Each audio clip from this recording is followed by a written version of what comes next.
क्या आपने कभी सोचा है कि सच्चा प्रेम समाज की बंदिशों से बड़ा होता है? मुंशी प्रेमचंद की रचना बालक इसी सवाल का जवाब देती है। गंगू और गोमती की इस अद्भुत कहानी के माध्यम से हम प्यार की एक नई परिभाषा को समझते हैं। तो आइए सुनते हैं कहानी बालक। गंगू को लोग ब्राह्मण कहते हैं और वह अपने को ब्राह्मण समझता भी है। मेरे सईस और खिदमतगार मुझसे दूर से सलाम करते हैं। गंगू मुझे कभी सलाम नहीं करता। वह शायद मुझे पालागन की आशा रखता है। मेरा जूठा गिलास हाथ से कभी नहीं छूता और ना ही कभी मेरी इतनी हिम्मत हुई कि उससे पंखा झलने को कहूँ। जब मैं पसीने से तर होता हूँ और वहाँ कोई दूसरा आदमी नहीं होता तो गंगू आप ही पंखा उठा लेता है, लेकिन उसकी मुद्रा में यह भाव स्पष्ट होता है कि वह मुझ पर कोई एहसान कर रहा है और मैं भी न जाने क्यों फौरन ही उसके हाथ से पंखा छीन लेता हूँ।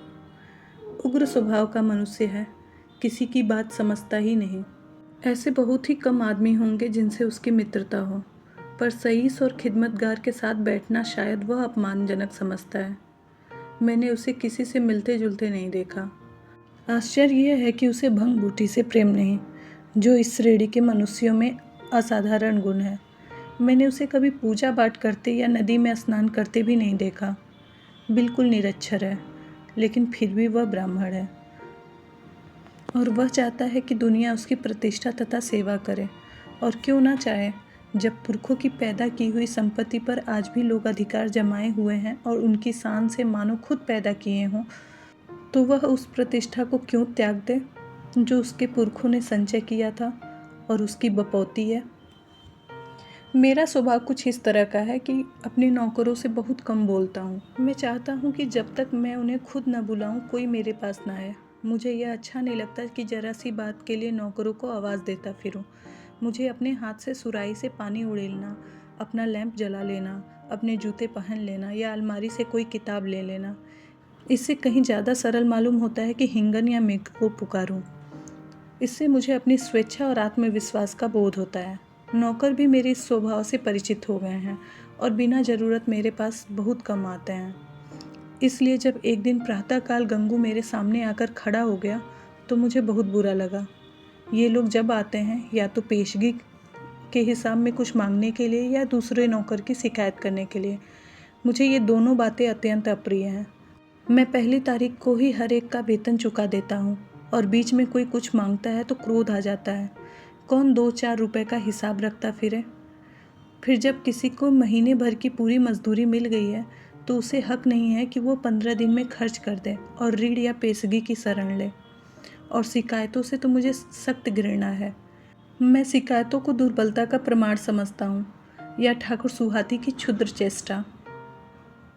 मैंने माथा सिकोड़ कर कहा, क्या बात है, मैंने तो तुम्हें नहीं बुलाया।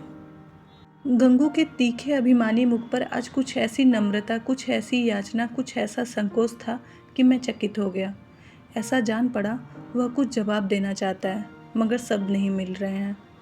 मैंने जरा सा नम्र होकर कहा, आखिर बात क्या है, कहते क्या हो।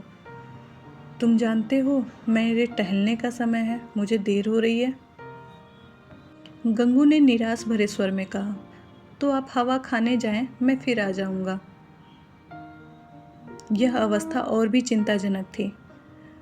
इस जल्दी में तो वह एक क्षण में अपना वृतांत कह सुनाएगा। वह जानता है कि मुझे ज़्यादा अवकाश नहीं है। दूसरे अवसर पे तो दुष्ट घंटों रोएगा। मेरे कुछ लिखने पढ़ने को तो वो शायद कुछ काम समझता हो, लेकिन विचार को, जो मेरे लिए सबसे कठिन साधना है, वह मेरे लिए विश्राम समझता है और उसी वक्त आकर मेरे सिर पर सवार हो जाएगा। मैंने निर्दयता से कहा, क्या कुछ पेशगी मांगने आए हो? मैं पेशगी नहीं देता। नहीं सरकार, मैंने कभी पेशगी मांगी है। तो क्या किसी की शिकायत करना चाहते हो? मुझे शिकायतों से घृणा है। जी नहीं सरकार, मैंने तो कभी किसी की शिकायत नहीं की। गंगू ने अपना दिल मजबूत किया। उसकी आकृति से स्पष्ट झलक रहा था मानो वह कोई छलांग मारने के लिए अपनी सारी शक्तियों को एकत्र कर रहा है और लड़खड़ाती हुई आवाज़ में बोला, मुझे आप छुट्टी दे दें, मैं आपकी नौकरी अब न करूँगा। यह इस तरह का पहला प्रस्ताव था जो मेरे कानों में पड़ा। मेरे आत्माभिमान को चोट सी लग गई। मैं जब अपने को मनुष्यता का पुतला समझता हूँ अपने नौकर को कभी कटु वचन नहीं कहता, अपने स्वामित्व को यथासाध्यमान में रखने की चेष्टा करता हूँ। तब मैं भी इस प्रस्ताव पे क्यों न विस्मित हो जाता। कठोर स्वर में बोला, क्यों, क्या शिकायत है? आपने तो हुजूर जैसा स्वभाव पाया है वैसा कोई क्या ही पाएगा, लेकिन बात ऐसी आ पड़ी है कि अब मैं आपके यहाँ नहीं रह सकता। ऐसा ना हो कि पीछे से कोई बात हो जाए तो आपकी बदनामी होगी। मैं नहीं चाहता कि मेरी वजह से आपकी आबरू में बट्टा लगे। मेरे दिल में उलझन पैदा हो गई। जिज्ञासा की अग्नि और प्रचंड हो गई। आत्मसमर्पण के भाव से बरामदे में पड़ी हुई कुर्सी पर बैठकर बोला, तुम तो पहेलियां बुझवा रहे हो, साफ साफ क्यों नहीं कहते, क्या मामला है? गंगू ने बड़ी नम्रता से कहा, बात यह है कि वह स्त्री जो अभी विधवा आश्रम से निकाल दी गई है, वह गोमती देवी। वह चुप हो गया। मैं अधीर होकर कहा, हाँ निकाल दी गई है, तो फिर तुम्हारी नौकरी से उससे क्या संबंध?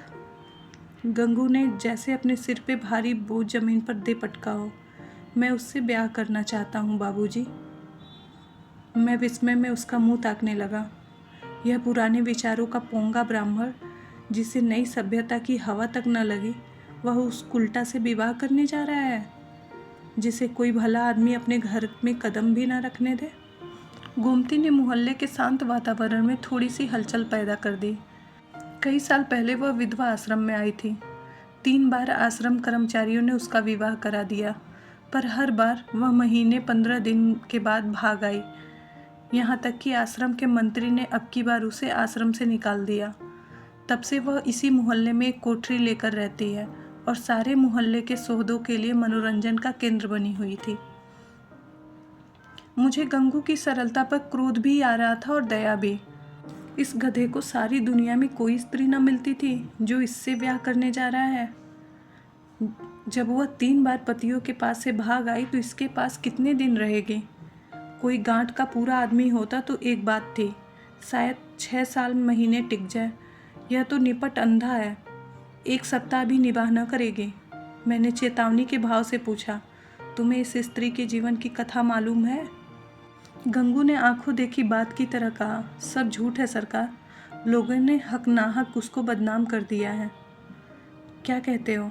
वह 3 बार अपने पतियों के पास से भागी नहीं है? उन लोगों ने उसे निकाल दिया तो क्या करती? कैसे बुद्धू आदमी हो।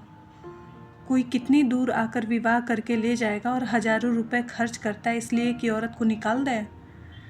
गंगू ने भावुकता से कहा, जहाँ प्रेम ही नहीं है हजूर, वहाँ कोई स्त्री कैसे रह सकती है? स्त्री केवल रोटी कपड़ा नहीं चाहती, कुछ प्रेम भी तो चाहती है। वे लोग समझते होंगे कि हमने विधवा से विवाह करके उसके ऊपर कोई बहुत बड़ा एहसान किया है। चाहते होंगे कि तन मन से वह उनकी हो जाए, लेकिन दूसरों को अपना बनाने से पहले उसका बन जाना भी पड़ता है हुजूर। यह बात है कि उसे एक बीमारी भी है, उसे कोई भूत लगा हुआ है। वह कभी कभी बकबक झकझक करने लगती है और बेहोश हो जाती है। और तुम ऐसी स्त्री से विवाह करोगे? मैंने सानिध्य भाव से सिर हिलाकर कहा, समझ लो जीवन कड़वा हो जाएगा। गंगू ने शहीदों के आवेश में आकर कहा, मैं तो समझता हूँ मेरी ज़िंदगी बन जाएगी बाबूजी, आगे भगवान की मर्जी। मैंने जोर देकर पूछा, तो तुमने तय कर लिया है? हाँ हुजूर, तो मैं तुम्हारा इस्तीफ़ा मंजूर करता हूँ। मैं निरर्थक रूढ़ियों और व्यर्थ के बंधनों का दास नहीं हूँ, लेकिन जो आदमी एक दुष्टा से विवाह करे उसे अपने यहाँ रखना वास्तव में जटिल समस्या थी।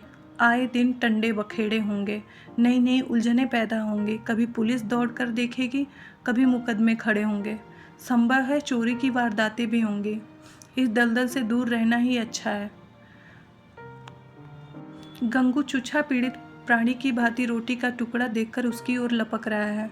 रोटी जूठी है, सूखी हुई है, खाने योग्य नहीं है, ये उसकी परवाह नहीं करता।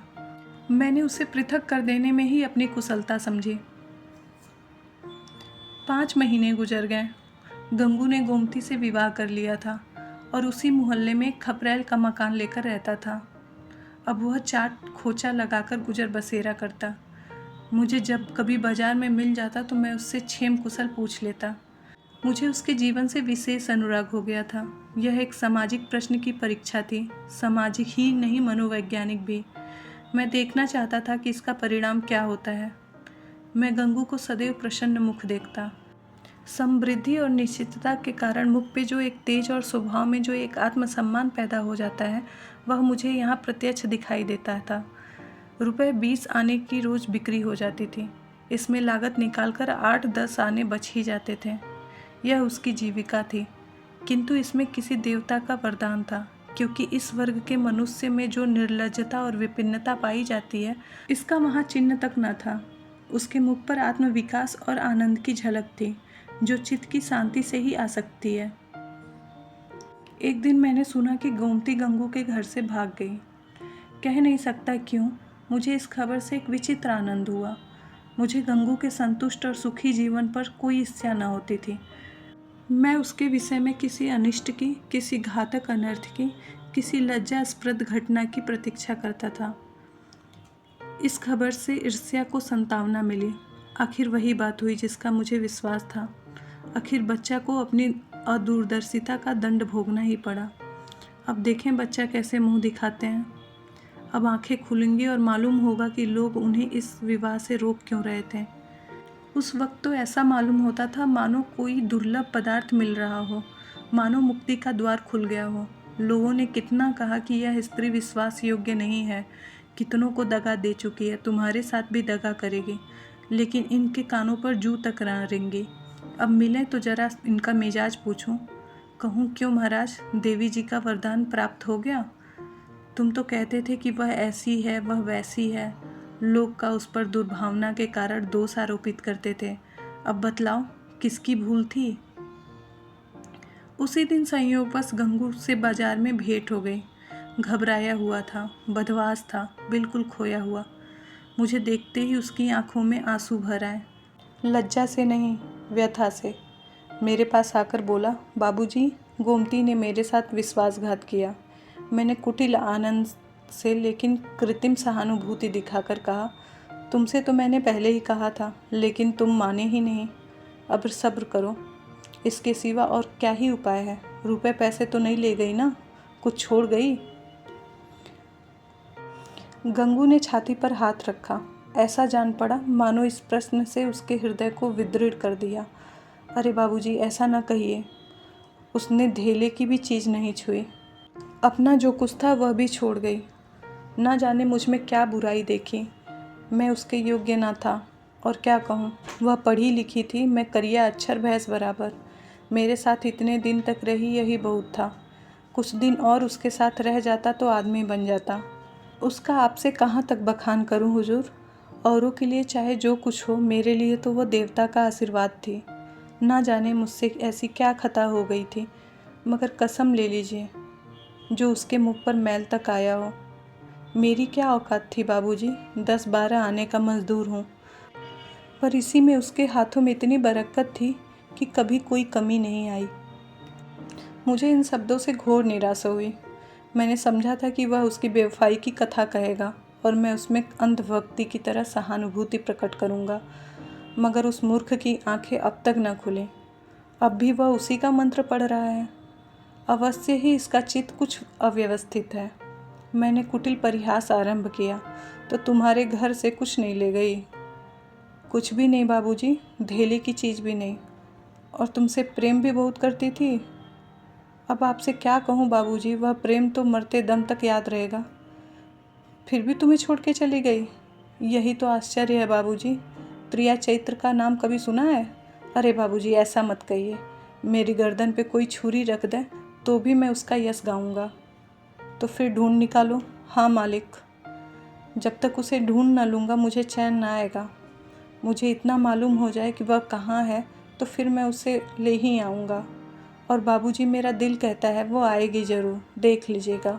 वह मुझसे रूठ के नहीं गई है, लेकिन दिल नहीं मानता। जाता हूँ, महीने 2 महीने जंगल पहाड़ धूल छानूंगा, जीता रहा तो फिर आपके दर्शन करूँगा। यह कहकर वह उन्माद की दशा में एक तरफ चल दिया। इसके बाद मुझे एक ज़रूरत से नैनीताल जाना पड़ा, सैर करने के लिए नहीं। 1 महीने बाद लौटा और अभी कपड़े भी नहीं उतार पाया था कि देखता हूँ कि गंगू एक नवजात शिशु को गोद में लिए खड़ा है। शायद कृष्ण को पाकर नंद भी इतने पुलकित न हुए होंगे। मालूम होता था उसके रोम रोम में आनंद फूटा पड़ा है। चेहरे और आंखों में कृतज्ञता और श्रद्धा के राग से निकल रहे थे। कुछ वही भाव था जो किसी क्षुधा पीड़ित भिक्षु के चेहरे पर भरपेट भोजन करने के बाद नजर आता है। मैंने पूछा, कहो महाराज, गोमती देवी का कुछ पता चला? तुम तो बाहर गए थे। गंगू ने आपे में न समाते हुए जवाब दिया, हाँ बाबूजी, आपके आशीर्वाद से ढूंढ लाया। लखनऊ में एक जनाने अस्पताल में मिली। यहाँ एक सहेली से कह गई थी कि अगर वह बहुत घबराएं तो बतला देना। मैं सुनते ही लखनऊ भागा और घसीट के लाया। घाते में यह बच्चा भी मिल गया। उसने बच्चे को उठाकर मेरी तरफ बढ़ाया, मानो कोई खिलाड़ी तगमा पाकर दिखा रहा हो। मैंने उपहास भाव से पूछा, अच्छा, यह लड़का भी मिल गया? शायद इसीलिए यहाँ से भागी थी। है तुम्हारा ही लड़का? मेरा काहे को बाबूजी, आपका है, भगवान का है। तो लखनऊ में पैदा हुआ? हाँ बाबूजी, अभी तो कुल 1 महीने का है। तुम्हारे ब्याह को कितने दिन हुए? यह 7वां महीना चल रहा है। तो शादी के 6ठे महीने में पैदा हुआ। और क्या बाबूजी? फिर भी तुम्हारा लड़का है? हाँ जी। कैसी बेसिर पैर की बातें कर रहे हो? मालूम नहीं वह मेरा आशय समझ रहा था या बन रहा था। उसी निष्कपट भाव से बोला, मरते मरते बची, बाबूजी, नया जन्म हुआ। 3 दिन 3 रात छटपटाती रही, कुछ न पूछिए। मैंने अब जरा व्यंग भाव से कहा, लेकिन 6 महीने में लड़का होते आज ही सुना। यह चोट निशाने पे जा बैठी। मुस्कुराकर बोला, अच्छा वह बात, मुझे तो उसका ध्यान ही नहीं आया। इसी भय से तो गोमती भागी थी। मैंने कहा, गोमती, अगर तुम्हारा मन मुझसे नहीं मिलता तो मुझे छोड़ दो। मैं अभी चला जाऊंगा और फिर कभी तुम्हारे पास ना आऊँगा। तुमको जब कुछ काम पड़े तो मुझे लिखना, मैं भरसक तुम्हारी मदद करूँगा। मुझे तुमसे कोई मलाल नहीं है। मेरी आँखों में तुम अब भी उतनी ही भली हो। अब भी मैं तुम्हें उतना ही चाहता हूँ। नहीं, अब मैं तुम्हें और ज़्यादा चाहता हूँ। लेकिन अगर तुम्हारा मन मुझसे फिर नहीं आया तो मेरे साथ चलो। गंगू जीते जी तुमसे बेवफाई नहीं करेगा। मैंने तुमसे इसीलिए विवाह नहीं किया कि तुम देवी हो, बल्कि इसलिए तुम्हें चाहता हूँ और सोचता हूँ कि तुम मुझे चाहती हो। यह बच्चा मेरा बच्चा है, मेरा अपना बच्चा। मैंने एक बोया हुआ खेत लिया तो क्या उसकी फसल को इसलिए छोड़ दूँगा कि उसने किसी दूसरे ने बोया है? यह कहकर उसने ज़ोर से ठट्ठा मारा। मैं कपड़े उतारना भूल गया। कह नहीं सकता कि वह मेरी आंखें क्यों सजल हो गईं। न जाने कौन सी शक्ति थी जिसने मेरी मनोग्रत घृणा को दबाकर मेरे हाथों को बढ़ा दिया। मैंने उस निष्कलंक बालक को गोद में ले लिया और इतने प्यार से चुंबन लिया कि शायद अपने बच्चों का भी ना लिया होगा। गंगू बोला, बाबूजी, आप बड़े सज्जन हैं। मैं गोमती से बार बार आपका बखान करता हूँ, कहता हूँ चलो एक बार उनके दर्शन करा, लेकिन मारे लाज के नहीं आते। मैं और सज्जन, अपनी सज्जनता का पर्दा आज मेरी आंखों से हट गया। मैंने भक्ति से डूबे हुए स्वर में कहा, नहीं जी, मेरे जैसे कलुषित मनुष्य के पास वह क्या आएगी। चलो मैं उनके दर्शन करने चलता हूँ। तुम मुझे सज्जन समझते हो? मैं ऊपर से सज्जन हूँ पर दिल का कमीना हूँ। असली सज्जनता तुम में है और यह बालक वह फूल है जिससे तुम्हारी सज्जनता का महक निकल रहा है। मैं बच्चे को छाती से लगाए हुए गंगू के साथ चल दिया। कहानी यही समाप्त होती है। प्रेमचंद्र की कहानी बालक हमें यह सिखाती है कि सच्चाई और इंसानियत ही इंसान की असली पहचान है। गंगू का चरित्र यह बतलाता है कि समाज में कठोर परंपराओं और कठोरताओं के बीच अगर दिल में प्रेम और अपनापन है तो इंसान कभी अकेला नहीं रहता। अंत में बालक केवल एक बच्चा नहीं है, बल्कि आशा और नए जीवन का प्रतीक बन जाता है। यही इस कहानी का सच्चा संदेश है कि प्रेम, विश्वास और करुणा ही जीवन को अर्थपूर्ण बनाती है।